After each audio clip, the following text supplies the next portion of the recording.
right, President Emerson Mnangagwa avavhura netwa CEO Africa Roundtable. So vari kunyora pa Facebook page ravo vari kutaura kuti today I'm honored to officially open the CEO Africa annual roundtable at the prestigious Elephant Hills Hotel in Victoria Falls. This year's theme, the future of Africa, modernize, reshape and grow, brings together esteemed chief executive and representatives from SADC countries, including Botswana, Malawi, and Zambia. The CEO Roundtable is a vital platform for networking and sharing insights on improving our business environment.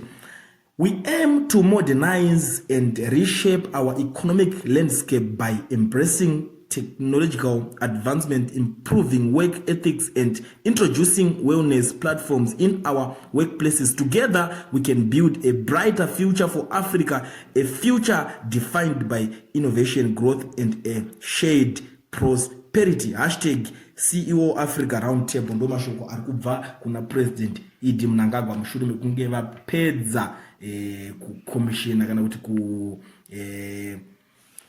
kuvhura zviri official kana zviri pamutemo CEO Roundtable kunzvimbo yeVictoria Falls pahotel inoitwa Elephant Hills.